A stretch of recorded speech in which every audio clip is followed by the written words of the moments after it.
الله أكبر الله أكبر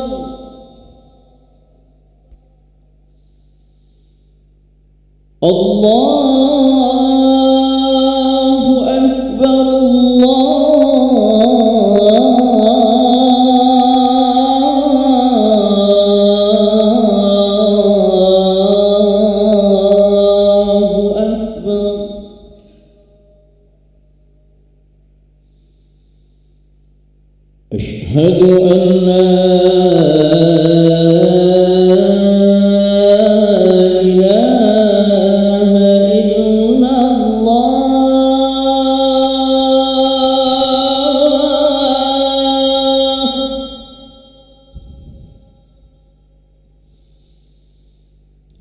أشهد أن لا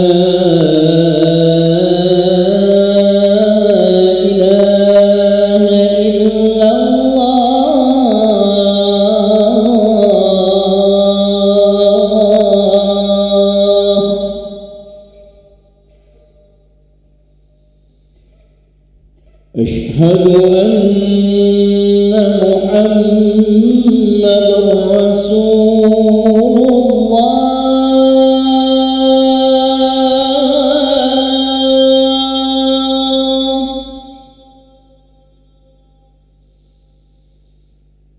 أشهد أن محمدًا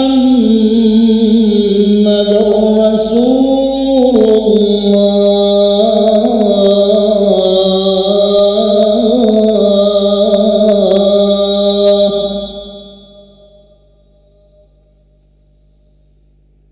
حي على الصلاة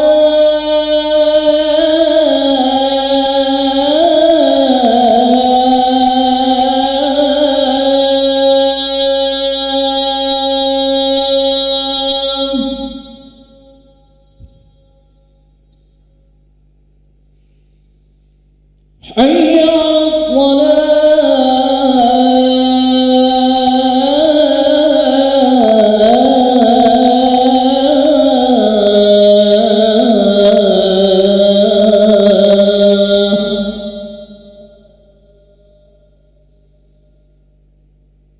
حي على الفلاح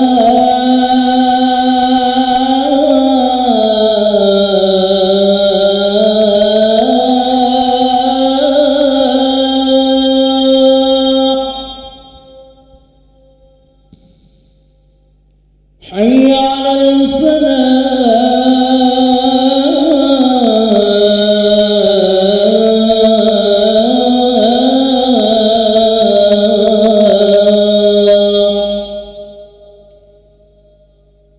الله أكبر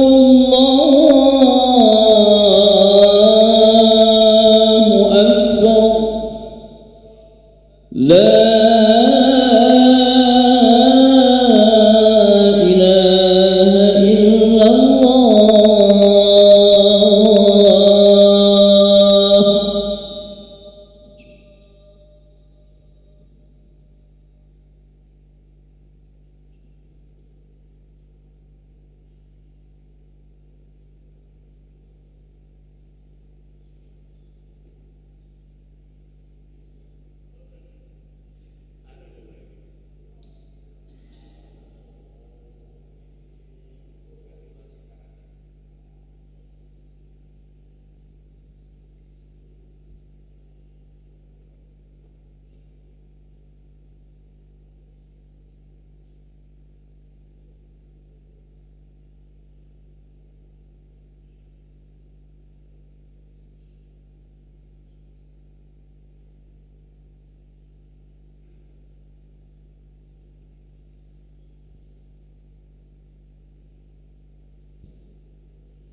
Bismillahirrahmanirrahim. Assalamualaikum warahmatullahi wabarakatuh. Alhamdulillahirabbil alamin. Allahumma shalli ala sayyidina Muhammad wa ala ali sayyidina Muhammad, amma ba'du. Hadirin para jamaah yang dirahmati Allah Subhanahu wa taala. Selamat datang, ahlan wa sahlan wa marhaban bi hudurikum fil Masjid Sultan Mahmud Badruddin Jaya Wikrama Palembang. Alhamdulillah, hari ini Selasa 12 Rabiul Akhir 1446 Hijriah bertepatan dengan 15 Oktober 2024 Masehi. Mari bersama melaksanakan salat zuhur secara berjamaah. Adapun selaku tugas pada hari ini, azan telah dikumandangkan oleh Al-Ustaz Ki Agus Muhammad Fajri Hatta SPDI dan salat akan diimami oleh Al-Ustaz Haji Rusdi Naning. Dilanjutkan dengan cawisan ba'da salat bersama guru kita Al-Mukarrab Al-Habib Alwi bin Isa Asegaf dengan pembahasan fikih kitab matan Abu Suja. Untuk ketertiban dan kenyamanan beribadah, jamaah diharapkan untuk tidak mengaktifkan handphonenya dan barang-barang milik jamaah dititipkan pada tempatnya. Dan kami himbau kepada para jamaah agar berkenan mengikuti rangkaian zikir dan doa bersama imam sampai dengan selesai. Demikian harap dilakumi atas perhatiannya. Kami pengurus Masjid Sultan Mahmud Badruddin Jaya Wikrama Palembang mengucapkan terima kasih. Semoga Allah Subhanahu wa taala menerima amal ibadah kita. Amin ya rabbal alamin. Wassalamualaikum warahmatullahi wabarakatuh. Allahu akbar, Allahu akbar. Asyhadu an la ilaha illallah. Asyhadu anna Muhammadar Rasulullah. Hayya 'alas salati, hayya 'alal falah. Qad qamatis salatu, qad qamatis salah. Allahu akbar, Allahu akbar. La ilaha illallah.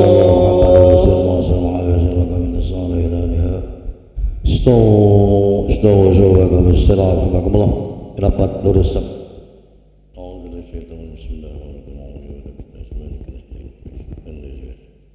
Ya Allah.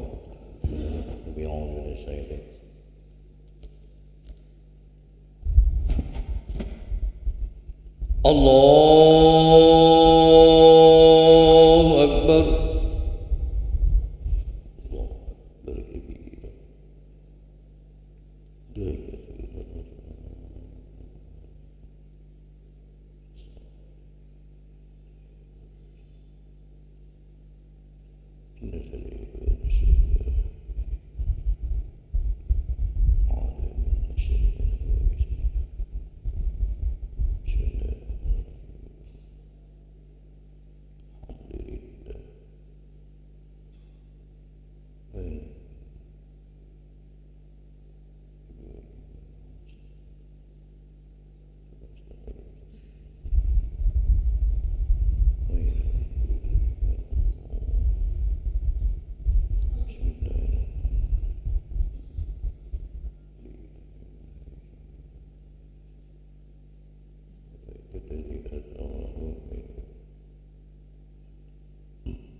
Allahu Akbar.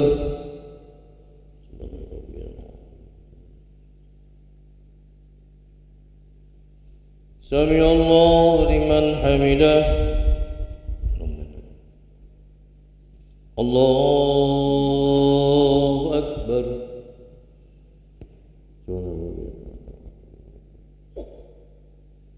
Allahu Akbar.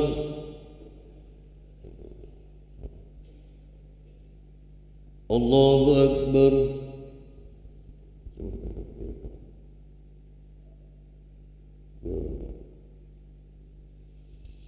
Allahu Akbar.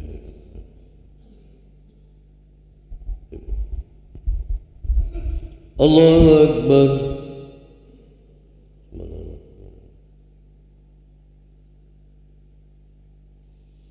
Sami Allahu liman لمن حمده الله أكبر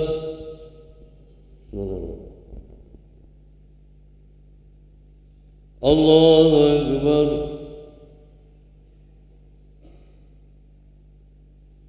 الله أكبر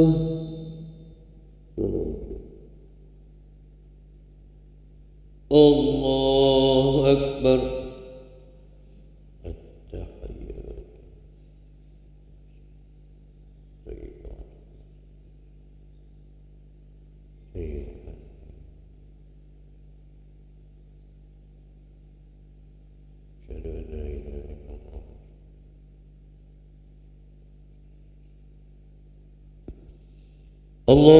الله أكبر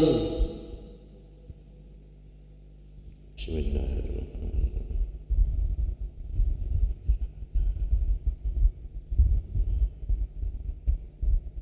إياك نعبد وإياك نستعين اهدنا الصراط المستقيم أنعمت عليهم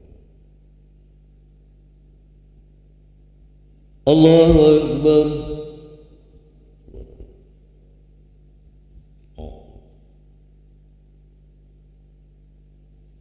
سمع الله لمن حمده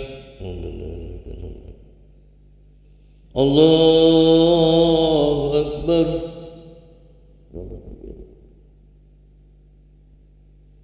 الله أكبر الله أكبر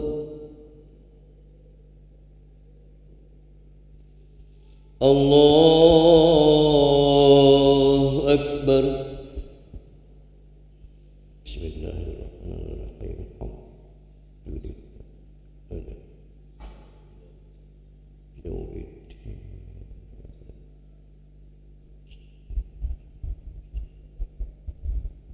أنعمت عليهم غير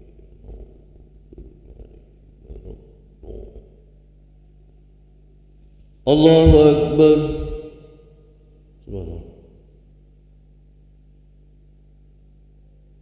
سمع الله لمن حمده الله أكبر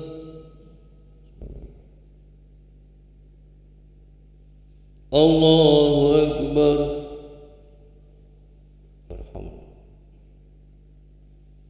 الله أكبر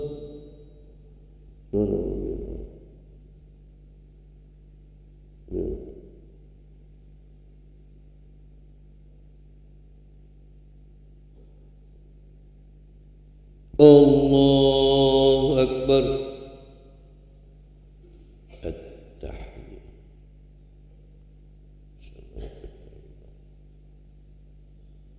أيها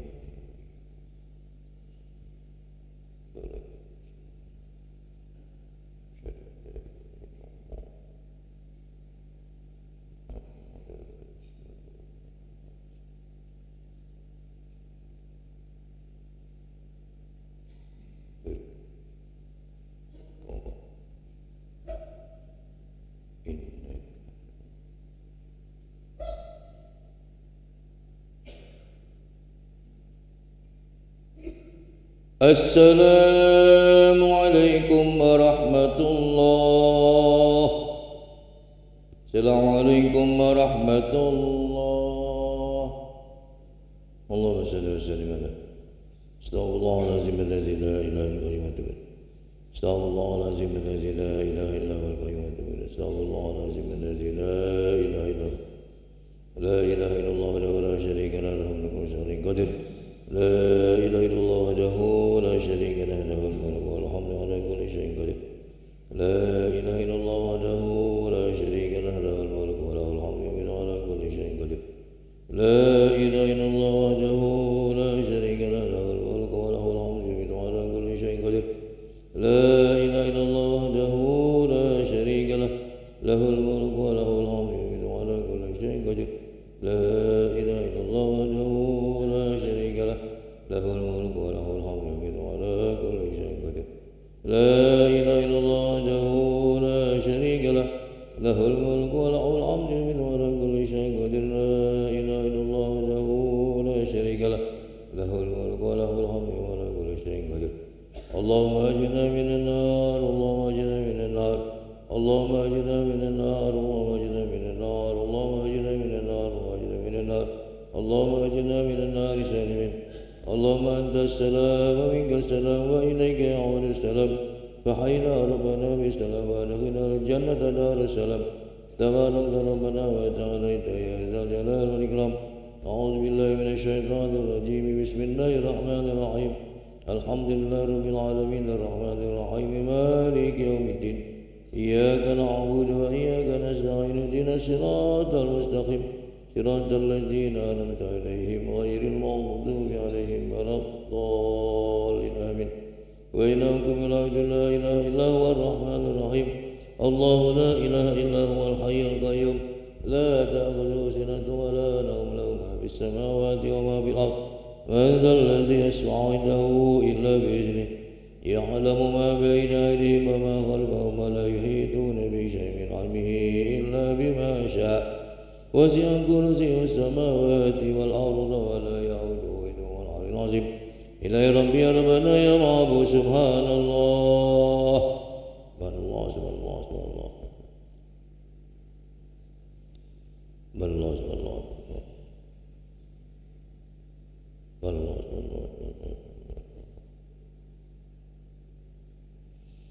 سبحان الله الكريم دائما أبدا الحمد لله الحمد لله الحمد لله الحمد لله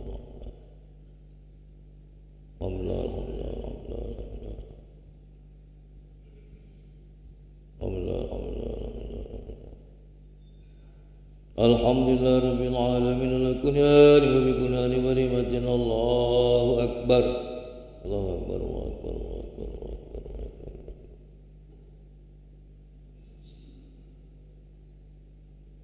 الله أكبر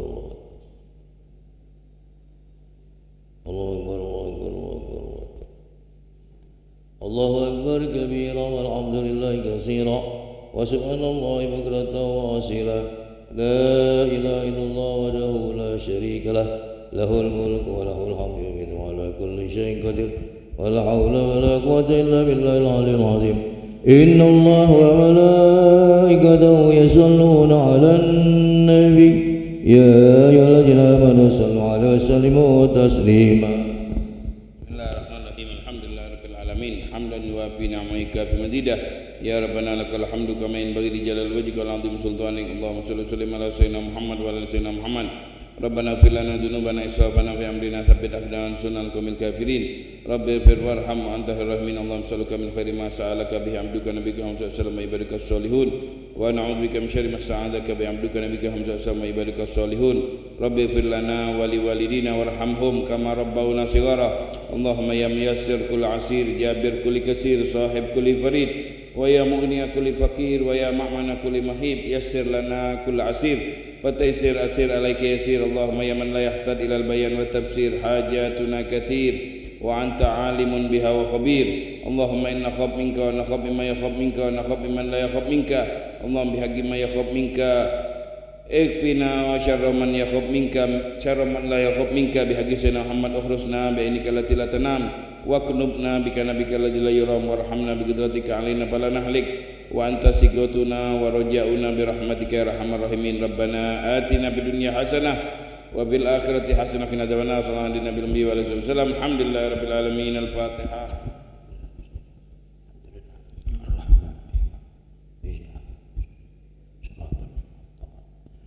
بسم الله الرحمن الرحيم الحمد لله رب العالمين اللهم صل وسلم وبارك على سيدنا محمد وعلى سيدنا محمد ربنا تقبل منا انك انت السميع العليم وتب علينا انك انت التواب الرحيم دعواهم بها سبحانك اللهم وتحية بها سلام واخر دعواهم الحمد لله رب العالمين.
Bismillahirrahmanirrahim. Alhamdulillah rabbil alamin. Wa afdhalus shalah wa azkat taslim ala sayyidina Muhammadin wa ala alihi wa ashabihi ajmain. Subhanaka la ilma lana illa ma 'allamtana innaka antal alimul hakim. Rabbi syrah li sadri wa yassir li amri wahlul 'uqdatam min lisani yafqahu qawli wasaddid fi lisani wahdi qalbi bihaqqin Nabi Muhammad SAW wa alihi. Allahumma ya man wafaqa ahlal khair lil khair wa anahum alaih wafiqna lil khair wa a'inna alaih birahmatika ya arhamar rahimin. Nawaina ta'allum wa ta'lim wan naf'a wal intifa' wa tadhakkur wa tazkir wal ifadah wal istifadah wal hatha ala tamassuki bi kitabillah wa sunnat rasulih wa dilala ala al huda wa du'at ila al khair ibtigha'a mardatillah wa qurbihi wa thawabih. Ma'asyiral hadirin yang dimuliakan oleh Allah Subhanahu wa taala, alhamdulillah kita bersyukur kepada Allah atas segala nikmat yang telah diberikan oleh Allah kepada kita pada hari ini dalam keadaan sehat walafiat. Mudah-mudahan Allah selalu membukakan segala pintu kebaikan, menutup segala pintu kejahatan. Pada hari ini bisa melaksanakan sholat duhur di Masjid Agung. Mudah-mudahan diterima amal ibadah kita oleh Allah Subhanahu wa taala. Ma'asyiral hadirin, seperti biasa kita membahas ilmu fikih sampailah di dalam babul hajri. Hajar artinya hajar itu melarang. Jadi hajar itu banyak artinya, bisa melarang. Raqibtu hajaron wa tubtul baita khalfal hijri wa khustul hajaron aziman ma dakhaltul hajar lillahi hajrun mana'ani min duhunil hajar ma qultu hajaron walau utitu mil al hajri. Hajar yang pertama, aku mengendarai kuda. Jadi hajar itu bisa diartikan kuda. Wa tubtu khalfal hijr, hijr Ismail. Di Ka'bah itu di sebelah sini ada lingkaran kecil, itu namanya Hijr Ismail. Hijr Ismail itu minal Ka'bah, dari Ka'bah. Kalau kita sholat di situ sama be sholat di dalam Ka'bah. Itu Hijr, itu namanya Hijr Ismail di rukun Syami. Kalau di rukun Yamani di sini sebelah sini pintu Ka'bah. Hijr Ismail wa khustu hajaran. Hajaran di sini akal. Dinamakan hajar juga. Yang arti bahasa Indonesia akal, hajar itu melarang, karena wong yang punya akal dia banyak yang dilarang. Nak buka baju dak baju, oh jangan, oh dak bagus. Nak ngembek hak wong, oh jangan, dak bagus. Ada akal. Kecuali kalau tidak kata akal, dimbeknya galau itu, dibukanya galau. Nah itu namanya akal, karena akal ini dialah yang melarang seseorang untuk melakukan yang tidak bagus. Akalnya, kalau akalnya sempurna. Lillahi hajrun yamnauni. Hajar ini artinya hijr samud, bisa diartikan hijr samud. Hijr samud, jadi artinya hijr samud. Magultu hajaron, artinya bohong, aku tidak berkata bohong. Walau utitu mil al hajari, walaupun aku diberikan sebanyak pakaian, sebungkus harta. Jadi bisa banyak artinya hajar ini. Apa artinya hajar ini? Hajar ini menurut arti bahasa artinya melarang. Melarang. Yang kena hajar ini dilarang oleh syariat untuk membelanjakan hartanya. Atau yang dimaksud larangan untuk membelanjakan harta kepada mereka-mereka yang dilarangin. Jadi mereka-mereka yang dilarang yang bakal disebutkan ini tidak boleh membelanjakan hartanya. Jadi kalau dia nak belanja, suruh wong tuanya, suruh walinya, mereka-mereka ini. Dalilnya mana nih? Wabtalul yatama hatta idza balagun nikah. Ujilah anak kecil yatim sampai dia menjelang balik, menjelang dia nikah. Anak yatim. Anak yatim itu anak kecil yang belum balik. Anak kecil yang belum balik itu namanya yang ditinggal mati oleh bapaknya, itu namanya anak yatim. Kalau dia sudah balik, hilang yatimnya. Kalau dia belum balik, anak yatim. Ini yang kita santuni, sering disantuni di hari-hari besar. Bulan Ramadan, nyantuni anak yatim. Hari besar kan, bulan Ramadan. Dekat lebaran, hajat dia beli ke bajunya, anak yatim, pahala yang besar ini. Anak ini bapak yang meninggal, bapaknya bercerai tapi tidak meninggal. Oh tidak, bukan anak yatim. Syaratnya ini anak yatim, anak yang ditinggal mati oleh bapaknya. Kalau ibunya, bahasa kita piatu, tidak namakan anak yatim. Jadi yang ditinggal mati oleh anak, dia masih belum balik, masih anak-anak. Kalau sudah balik, lepas apa nih? Yatimnya nih. Kalau orang tua bukan yatim, yatim galau gitu di sini. Ustaz anak yatim, yatim piatu malahan. Nah, jadi bukan yatim lagi gitu. Nah, jadi mereka ini yang dilarang. Ini dalilnya nih, wabtalu, ibtila, ujilah anak yatim. Mak mana cowok nguji anak yatim, unjuk duit 100.000. Beliknya apa? Beliknya eka setengah kilo. Wow. Beliknya percon, beliknya pistol banyu. Eka ndak ngerti duit kan godong ini. Kau ambu-ambu ke. Kalau dia beli ke minyak wangi, bagus itu kata. Kalau dia sedekah kan bagus. Ini dibelikan kata manfaatnya kalau ini. Ndak boleh nih, jangan diunjuk duit dia nih. Berarti belum berakal dia nih. Habis. Ngapa diuji ini tadi? Kalau dia anak orang kaya, bapak yang meninggal, pasti harta warisannya banyak, cekel oleh keluarganya. Jangan diunjuk ini. Ini saat duit dia, iya. Kalau duit dia dihabisnya, diunjukin nopa, diunjukin mobil, diunjukin, tumbuh kayaknya. Budak kecil kan tidak berakal. Kaget kalau udah dekat balik mana? Kalau dia pintar, ada duit tabungnya. Untuk apa nih? Untuk dia gunakan kebaikan. Inilah berakal. Baliklah duitnya. Duit anak yatim ini. Nah, ini jadi sekarang ini tidak. Oh anak yatim cekel lagi ke aminyo lebih parah lagi, mbeknya dari mulut buaya ke mulut macan sekarang ini. Karena banyak mamang-mamang, paman-paman ini tidak bertanggung jawab sama duit dulu, kakek ujung-ujung dirampasnya. Makanya kalau ada keponaan kita atau dulu kita meninggal, anaknya jagoi, amanatlah kita, kakek rezeki itu diinjuk oleh Allah kakek. Jangan kita ngiler ke hartonya, ngembek hartonya, jangan. Enggak, jadi kita gunakan, kita jagoi untuk dia besar, untuk dia ini buka ke apa dia pancing dia ni lah ngerti sama duit balik. Kalau dia belum ngerti sama duit dicekeli demi maslahat dia tu lah. Kaget dia dibesak, kaget dia bisa mempunyai harta. Ini keluarganya ni. Wal hajar, hajar ini namanya ini mahjur, orang yang dilarang untuk bertasarruf menggunakan hartanya belanja. Anak kecil tu tak boleh belanja. Kalau nak belanja nak beli suruh wong tuanya, kerabat-kerabatnya untuk membelanjakan dia. Kata ulama fikih kayaknya masalah sepele boleh. Beli permen belakang rumahnya, ada yang nak ngajak bapaknya, Ustaz, permen harga 5.000, 10.000 tu. Kalau yang kecil-kecil ya mungkin boleh. Kalau yang besar-besar mungkin ya yang tidak boleh. Ada 6 orang yang tidak boleh membelanjakan hartanya. 6 orang ini untuk maslahat diri dia pribadi. Ada yang untuk maslahat wong lain. Jadi kenapa mereka ini tidak boleh membelanjakan hartanya? Untuk dia itulah, biar duit yang tadi itu terawat, terjaga. Jadi kakek bisa digunakan untuk yang bermanfaat untuk dia. Yang pertama as-sobi, anak yang belum balik, laki-laki ataupun perempuan.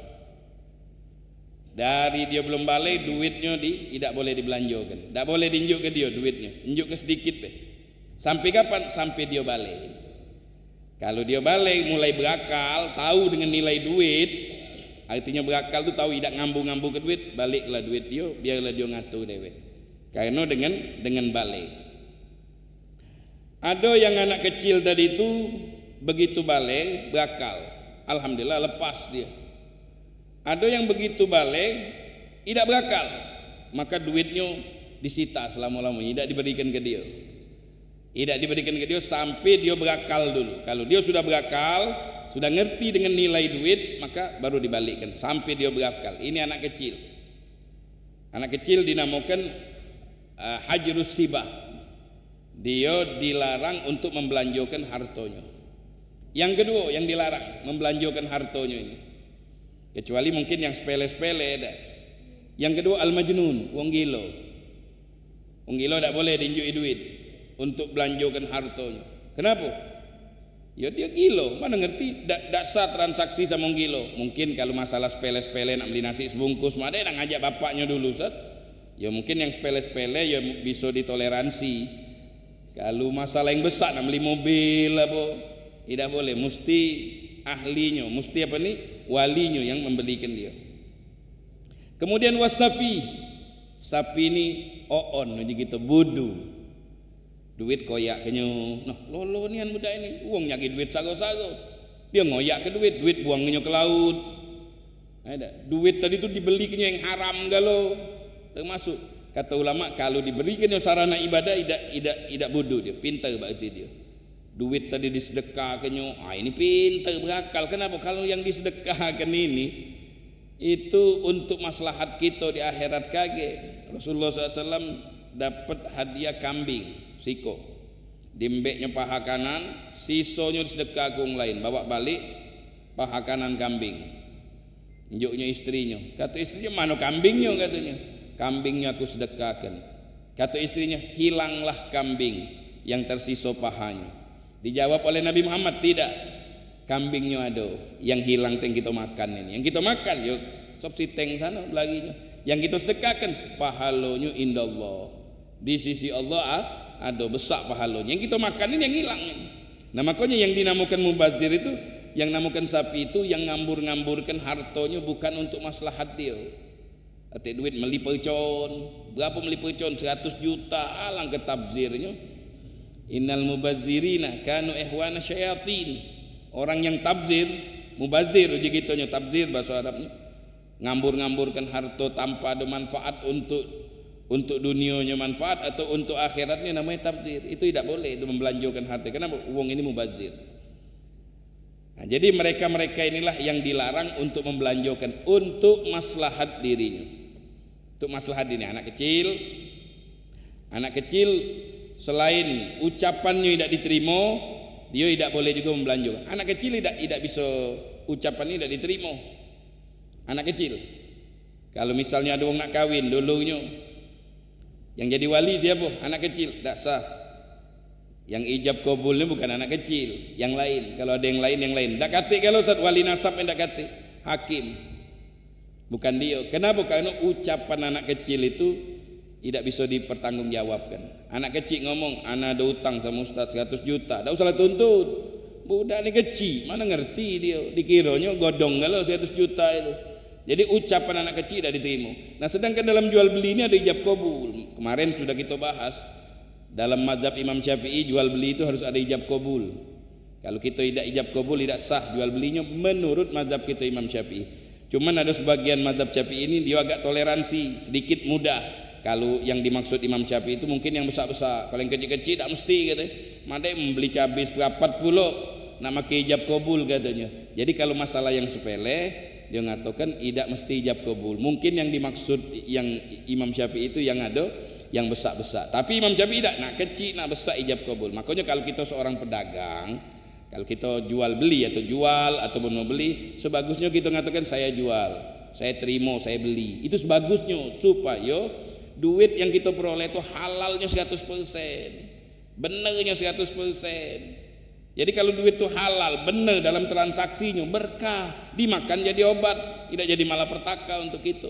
Duit kita berkah, anak-anak kita berkah, yang makannya tidak, istri-istri kita yang makannya berkah, kita sumbangkan, jadi pahalanya besar. Kenapa? Halal benar duitnya.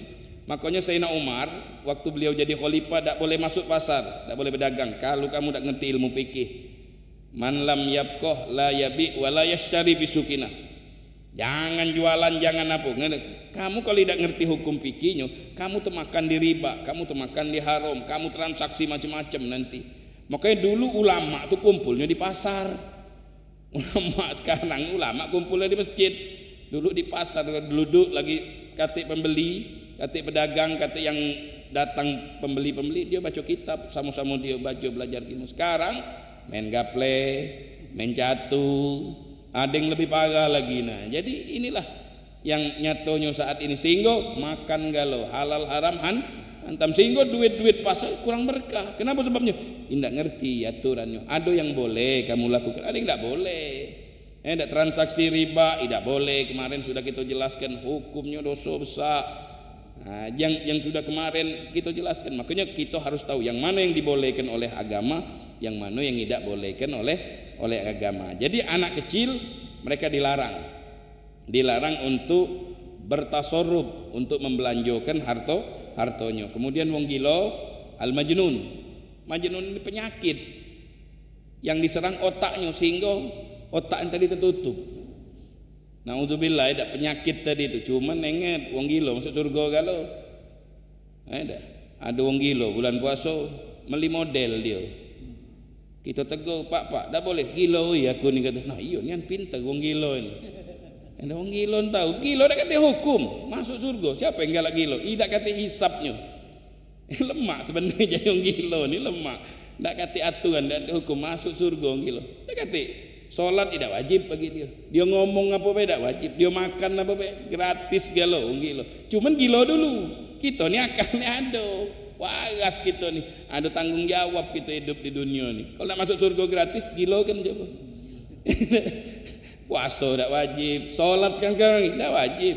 Nah selagi akal kita masih ada di badan, tuntutan agama itu harus kita jalankan. Itu tugas kita seorang muslim, bukan tekanan tapi hiburan kita.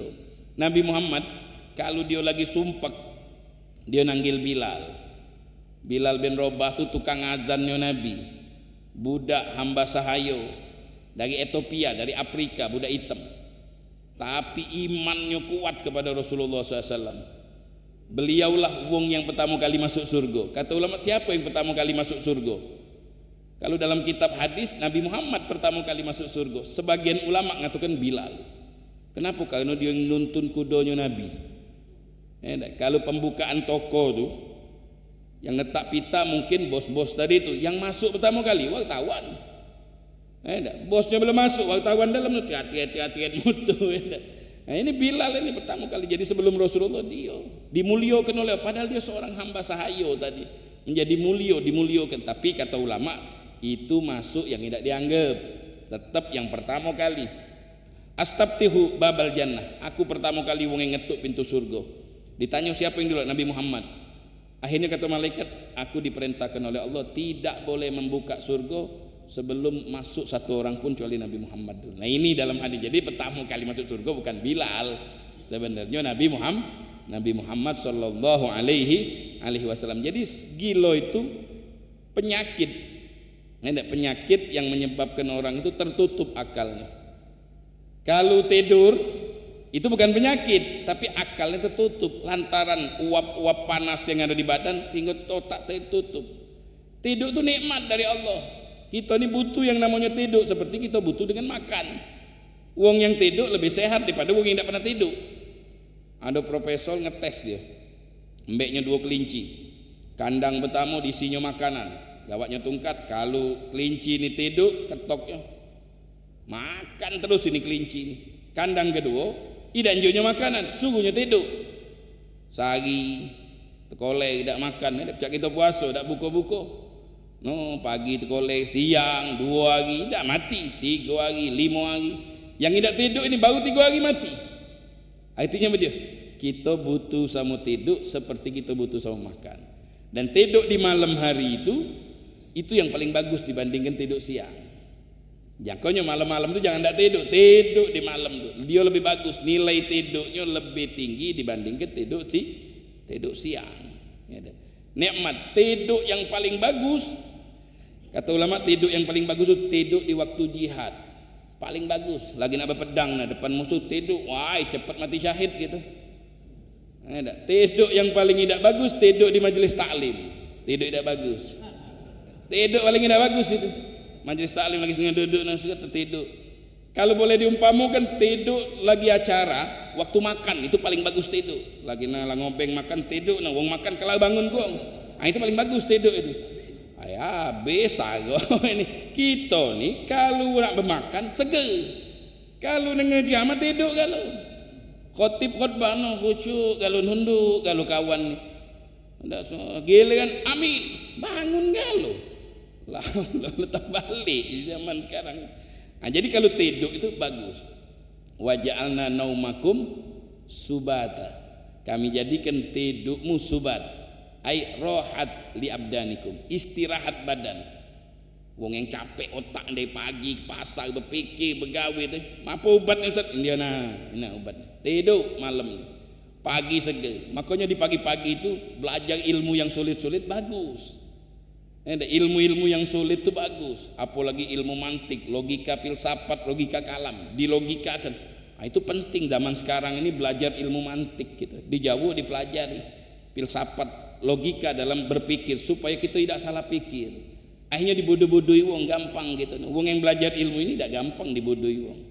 Dia dalam pola pikirnya tidak salah, dia ngambil natijah kesimpulannya, kiasnya benar. Jangan sampai dia salah di dalam mengkiaskan. Pelajari anak-anak sekolah apa yang banyak, pelajari anak-anak kita, sungguh belajar. Seluruh ilmu itu bagus kalau asal digunakan kebaikan, terutama ilmu agama. Yang tidak bagus itu ilmu untuk kejahatan. Ilmu untuk kejahatan itu tidak bagus. Belajar bahasa apa bagus kalau? Bahasa Arab laju, bahasa Inggris laju, bahasa Mandarin laju, bahasa ini laju kalau bagus. Asak kegunuan kita yang mana? Anak ini bagus belajar bahasa Inggris, bagus, tapi dikubur tidak ditanya pakai bahasa. Tidak cerita dikubur kita. Ini sekarang ini lagi di dunia. Belajar ilmu itu. Mungkin suatu saat kita ditakdirkan keluar, kita lah bisa. Jadi tidak dibodoh-bodohi wong gitu nih. Jadi belajar bahasanya. Budaya jangan macam gitu, Islam gitu. Jangan gaya banget ilmu nol. Gaya no rambut panjang, anting-anting 34 ikut lanang, hidung anting ujung bagat, diajak ngomong medok mulut no. Sago macam ini, pakai ilmu bagat, tapi adat istiadat biarlah kita. Walaupun kita bisa bahasa Inggris, bisa ini pinter, adat Islami tetap kita. Jangan bajunya bagi kita mbek, mukanya bagi kita mbek, ilmunya tidak kita mbek ilmunya. Tapi istiadat ini tidak kita mbek, karena kita Muslim. Adat kita, adat Islam yang diajarkan oleh Rasulullah Sallallahu Alaihi Wasallam. Nah itu tidur tadi itu penting ya. Jangan tidak tidur, kurang sehat. Tiap pagi tidak tidur, saat malam ngopi. Ada kopi ya mau, oh itu bahaya itu. Tapi kopi ini minuman dari surga. Memang kata ulama, kopi itu dari syajarah salwan. Ada batang tumbuh di surga, namanya batang salwan. Ditanam oleh 70.000 malaikat. Ditanam 7, dibawa oleh Nabi Adam ke bumi. Kenapa digawa Nabi Adam? Supaya kata Allahnya, supaya penduduk bumi itu rahat, senang. Tengoklah wong duduk di kopi, minum kopi. Dulu minuman kopi ini diminum oleh tokoh-tokoh sufiah untuk ibadah kepada Allah. Kopi ini cak maidak minumannya orang sufi. Imam Syadili pertama yang itu katanya pertama tumbuhnya di Habasyah dengan tukan Yaman, digawat jamaah haji ke Mekah sehingga nyebarlah ke seluruh dunia minuman kopi. Diminum oleh ulama-ulama besar tokoh sufiah untuk ibadahnya, zikirnya biar kuat ibadah. Sekarang ini minum galau di kafe, minum. Jadi ngetren sekarang kopi ini diminum galau, padahal itu minuman dari surga yang diturunkan oleh Allah supaya menghibur penduduk. Jadi kita bisa senang minum kopi tadi. Wasafi orang bodoh. Bahasa kitanya oon dah. Duit tadi dikoyaknya, dibuangnya ke laut. Nah, bodoh ini uang ini. Nah, ini yang tidak boleh membelanjakan hartonya. Bagian yang kedua, al-muflis. Orang yang bangkrut. Ini dilarang membelanjakan harta yang ada. Tujuannya untuk maslahat wong yang ngutangi, supaya dia tuh bayar hutang dulu. Ini hutang piutang. Sebenarnya hutang itu janganlah gampang ngutang gitu, takut tidak terbayar. Kecuali kalau maslahat sangat genting boleh ngutang. Engen pajak dan mayarnya. Sekarang ini kalau ngutang bagus kalau ditagih nak gocor. Dua kawan ngutang, gilem tagih dapat teguran langsung. Ada yang belagi ke sana. Utang tu digawak mati, bukan kalau mati gratis. Utang tu jangan main-main. Yufaru lisyahid iladin. Wong yang mati syahid seluruh dosanya diampun, kecuali utang piutang. Makanya kalau tidak pentingnya jangan berutang. Lemaklah hidup tak berutang. Nah, mana caranya hidup tak berutang? Apa yang ada bela? Kadang wong berutang HP 3 punya laptop, punya mobil, utangnya banyak. Buat apa hidup macam itu?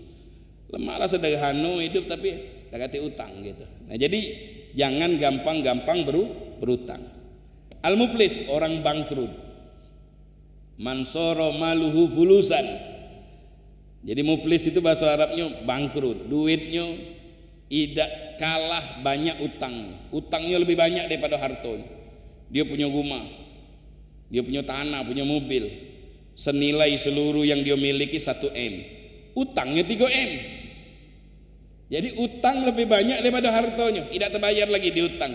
Ini namanya muflis, bangkrut. Pernah suatu saat Rasulullah SAW duduk sama para sahabatnya. Kata Rasulullah, atadruna manil muflis? Tahu kamu wong yang bangkrut? Kata sahabat, bangkrut itu utangnya lebih banyak dari harta yang dia miliki sekarang ini. Kata Nabi, itu bangkrut dunia. Ada lagi bangkrut akhirat. Apa bangkrut di akhirat kaget dari kiamat? Orang yang mati, bawa aset amal ibadahnya banyak, solat tak pernah tinggal, sak sunnah-sunnahnya, haji hampir tiap tahun, umroh mundang mandi, dengan umroh, banyak amalnya, puasa tak pernah tinggal, Senin Kemis rutin. Artinya ini wong baik, cuman waktu meninggal mulutnya galak ngatoi wong, dipotong dari amal. Wakot syatama haza, wakot akhoza malah haza, galak ngembek hak wong. Mangun rumah, dapurnya ngimbit tanah wong. Ini dikira gratis. Kalau kita di dunia wong kuat, iyo kalau di dunia. Kalau di akhirat balik wong lemah lagi gitu. Hakim yang di sana tuh ahkamul hakimin, yang maha jujur ya Allah. Makanya hati-hati, jangan dolim sama manusia. Adzulmu dzulumat yaumal kiamat. Kezaliman itu kelak kegelapan di hari kiamat. Siapa yang ngambil hak milik orang 1 jengkal shibron, maka akan dikalungkan oleh Allah sampai 7 lapis bumi ke bawah sana.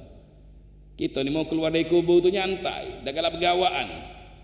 Mayit keluar itu kadang-kadang dibawa, kadang-kadang mikul. Lemak kita dibawa, ada yang mikul kita. Kalau mikul sago, mikul doso, mikul kejahatan yang kena kita berbuat. Mudah-mudahan pikulan kita enteng ya. Tidak ada mikul-mikul lagi, justru kita dipikul. Jangan sampai bawa beban banyak. Makanya sebelum mati kita nih, habiskan pikulan kita. Kalau kita pernah melakukan sama manusia, minta maaf. Hak wong balik ke, hak dia memang hak dia, balik ke lah. Apa dia utang, bayarlah kelak. Aku pengen mati lemak. Bukan artinya kita nih begawi begebuk. Ada yang begawi, ada yang sekolah, ngumpulkan duit setumpuk-tumpuk banyaknya. Tujuannya apa? Masa tua kita lemah. Berapa lama masa tua kita ni? Kira-kira masa tua berapa? Ulah umur 70 pensiun. Nak umur berapa lagi? 90, 20 tahun cuman.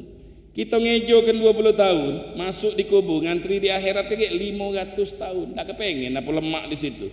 Kepengen gitu. Ngantri di akhirat lemak, nah lemak kan juga di dunia ini. Baguskan muamalah kita sama manusia. Nah jadi itu bangkrut, tapi bangkrut yang di sini maksudnya bangkrut duitnya, hutangnya lebih banyak daripada harta yang dia miliki. Dia punya mobil, punya tanah, senilai mobil sama tanah ini 2 M, punya rumah senilai 1 M, berarti punya duit 3 miliar. Aset dia 3 miliar, utang dia 6 miliar. Tak boleh dia belanjakan hartanya, dilarang dia. Aku nak jual mobil, tak bisa. Kamu harus bayar hutang. Jual mobil untuk melunasi hutang. 1 miliar tak cukup, ini 6 ini, bagi 6. 1 miliar ini bagi 6. 100 sekian. Enggak 150, taruhlah ini 150. Bayar ini berapa persen, bayar ini berapa persen, bayar ini. Tak cukup duitnya. Nah, ini namanya wong yang bangkrut, tidak boleh membelanjakan hartonya. Ai mansara maluhu pulusan. Summa kunyabihi ala kilatil mal. Orang yang sedikit hartonya. Ada. Syarsun alladzi irtakabat hunduyun. Irtakabat hunduyun wala yafi maluhu bidainhi au duyunhi. Ini tidak boleh membelanjakan ini. Duit wong galau ini. Anak punya rumah, anak jual kage. Disita oleh pemerintahan Islam. Kalau hukum Islam macam disita, tidak boleh dia membelanjakan hartonya. Karena hutangnya lebih banyak. Ini bukan punya dia, punya wong galau, tinggal dibagi gitu. Jadi tidak boleh dia membelanjakan. Yang kelima, siapa lagi yang tidak boleh membelanjakan harta? Dalam istilah fikih mahjur, dilarang. Untuk apa? Maslahat dia, bukan maslahat dia, maslahat sahibuddin. Wong yang ngutangi, jangan sampai duitnya tidak dibayar. Pengen dibayar kalau. Yang ketiga, marid, wong sakit yang hampir mati. Sudah di pucuk kasur, sudah mengasuh, tidak boleh. Duit ini, tidak boleh. Kenapa? Kesian sama ahli warisnya. Ahli waris, ban makin pesen-pesen pula. Kami ini juga apa? Ahli waris itu nunggu kalau. Kecuali sepertiga. Zaman Nabi dulu, ada sahabat Nabi sakit. Kenapa? Wong yang sakit itu galak bersedekah. Karena dia pikirkannya lah berubah. Wong kalau sudah sakit pucuk kasur, lemah, harta banyak, ya Allah, pengen ngenjuk karpet ke masjid, pengen sedekah, pikirannya sudah akhirat galau. Kalau kita ini sekarang pikiran kita masih duniawi. Makanya jangan nak bersedekah itu nunggu nak mati nian. Jangan masih kita sehat, sedekah di waktu sehat lebih bagus daripada sedekah kita sudah mati. Kalau abah mati, abah pesen duit inilah lamonian babah. Lagi seger inilah ke masjid, ke mana tempat-tempat baik. Jangan nunggu kita mati. Nah, jadi wong yang hampir mati, yang sakit, yang sudah mengkhawatirkan, dia menghadiahkan hibah atau apa dia itu sepertiga yang sahnya. Wasiat ini. Dia mewasiatkan kalau aku mati sepertiga. Jadi zaman Nabi ada sahabat Nabi hampir mati, sakitlah akhir hayat, lah mengas, malaikat udah jabo kali. Pagaklah mati. Pagaklah meninggal. Dia ngomong, "Ya Rasulullah, seluruh hartaku untuk kamu, sabilillah." Anaknya ngelongok galau.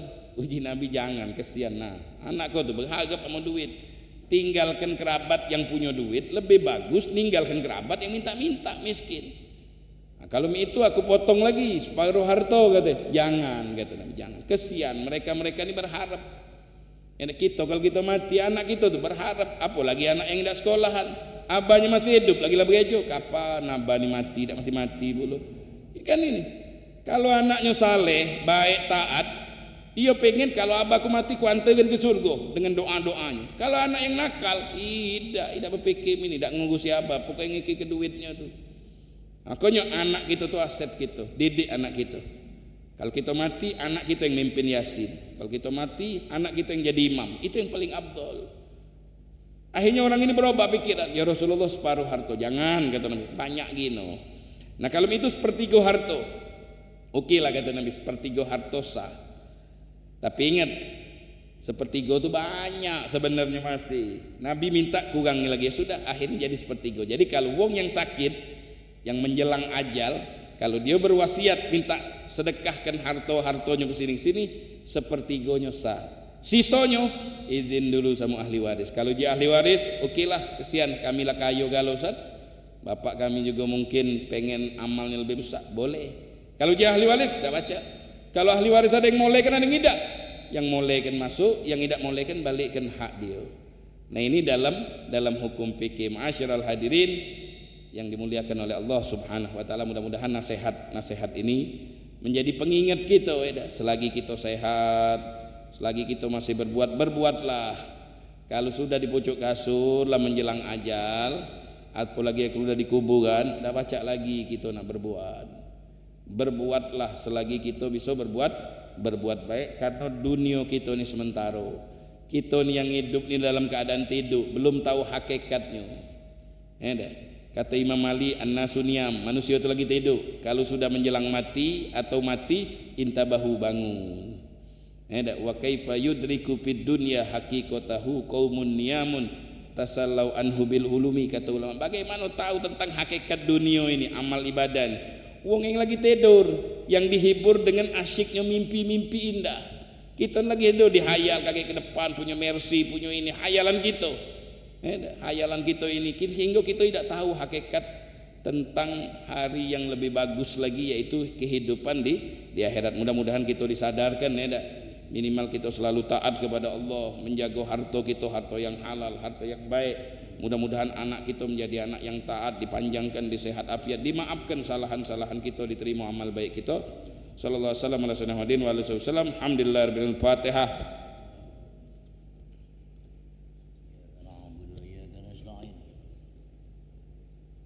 Bismillahirrahmanirrahim. Alhamdulillahirabbil alamin. Allahumma shalli wa sallim ala sayyidina Muhammad wa ala Muhammad. Allahumma jibur mata sayyidina Muhammad. Allahumma astur mata Muhammad. Allahumma ansur mata sayyidina Muhammad. Allahumma aslih mata sayyidina Muhammad.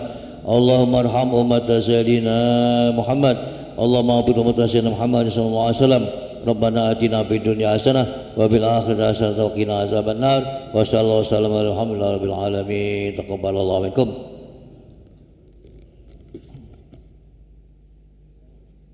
Assalamualaikum warahmatullahi wabarakatuh.